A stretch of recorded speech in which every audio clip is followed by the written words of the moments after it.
Or it would be even if a rainbow is never able to get twisted and then split, it's not denying the fact that you can't find a sharp angle for high resolution.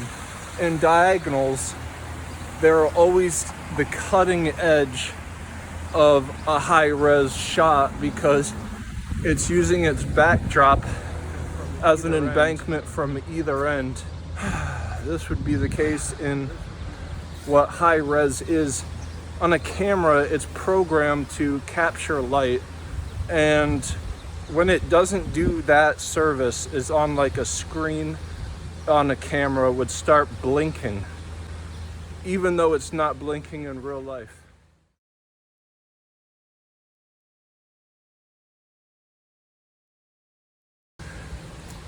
The camera would be programmed in order to receive a set amount of pickup.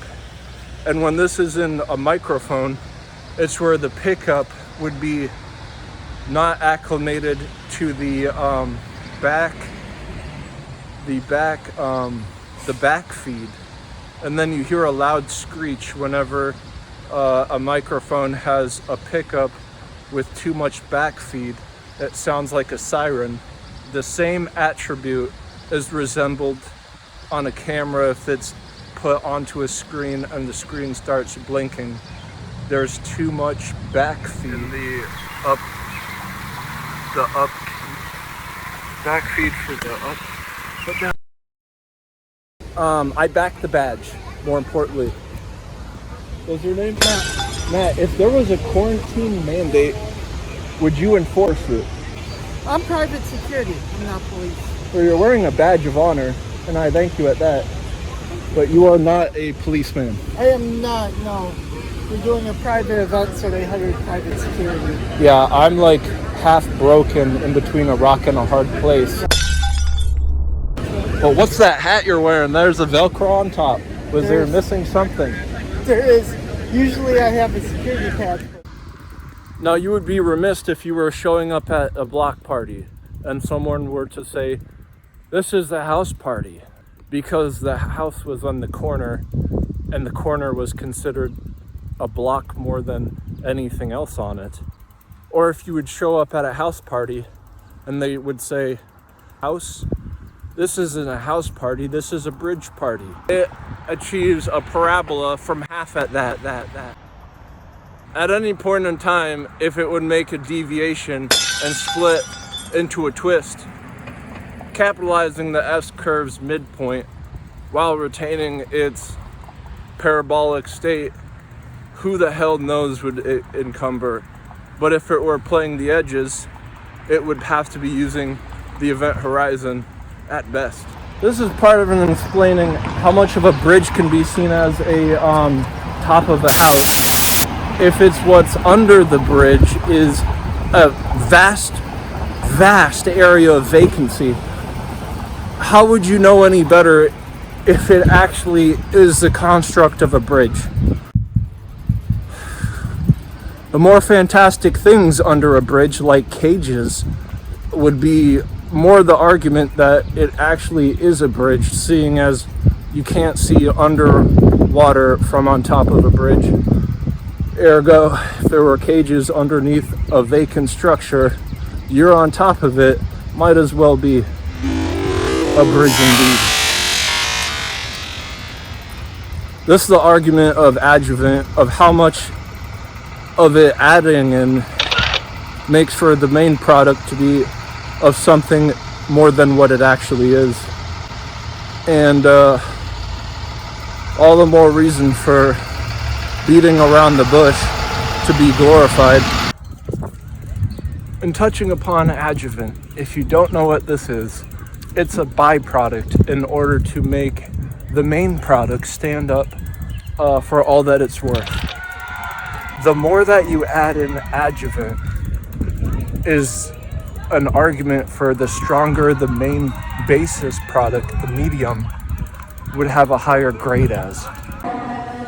This is a poinsettia being glorified. And so if the bar is lowered from doing this over and over again, and you're expecting nothing such as just a headache and an upset stomach. And it would be like reheating cold fries. You never do that because the oil that is left over and then heated up actually absorbs all the crap that the French fries were made up from. And my friend in Milwaukee, he told me that French fries nowadays are chopped up with cardboard that's so finely cut that it's mixed in with the fry, and you would never expect to be eating filler. And so if you've got oil absorbing that, and then it's backwashing it by putting it aside, you heat it back up, it absorbs even more backwash, and now you're perplexed at that.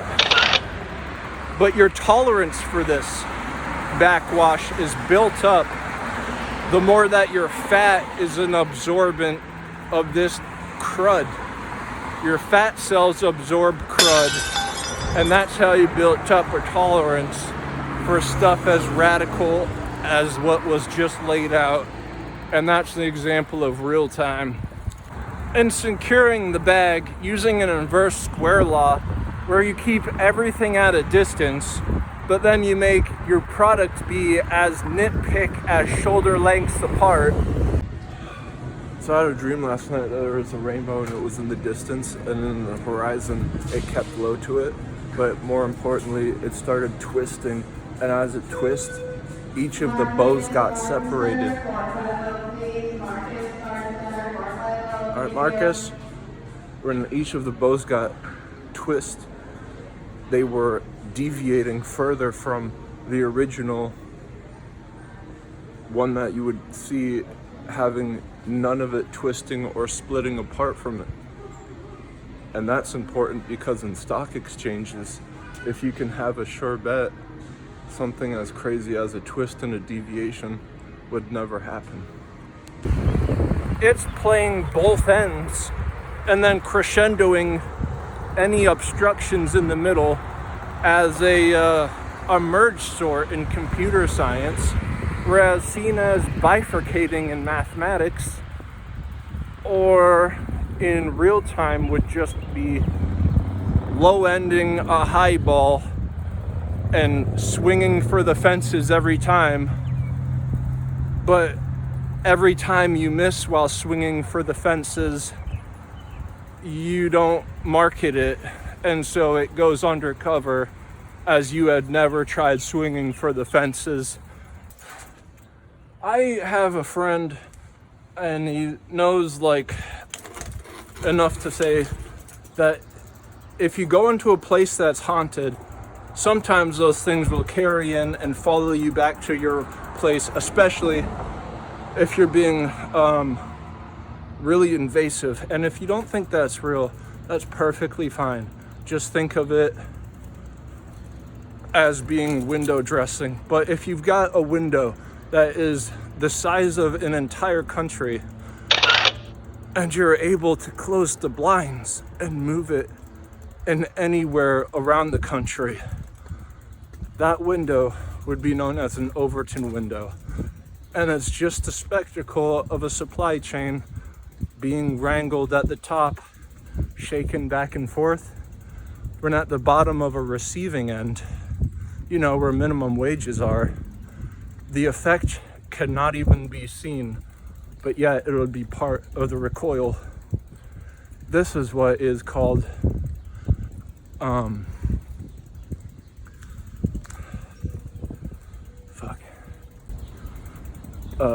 I forget what it's called, but this fence is mirroring what my dream was when the fencing, if all the colors were gone in the rainbow and it was as broad as the vacancy between these chicken wires, it would allow for an effect of a twist and then tangles of the twist to be accentuated in any chaotic motions if it were sticking close enough to the horizon of the, you know, where the sky ends and meets the surface of the terrain.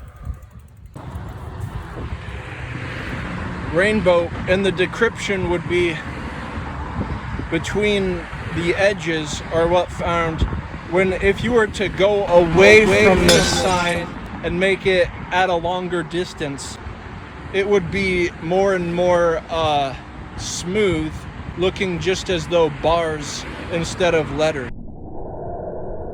This is what a candlelight, not a theorem, it's a law of nature, the inverse square law, where action at a distance is spooky, but then the resolution is also less so. In an inverse square law would have it that the information is distorted at distance. Versus this sign. So the more that you can have a lay audience, you can hold high at a pedestal something as generic, cutting it as many times as you like and dressing it up however many times as it will. And how this is handled is you just send out these test subjects into like break rooms. You say, hey, we're trying a new product, here's some free samples. And you have everyone in the break room be excited to try out stuff for free, when lo and behold, if it's crap, you know, you don't lose anything. And that's how you're able to swing for the fences, but then not having your marketing scheme be set in stone.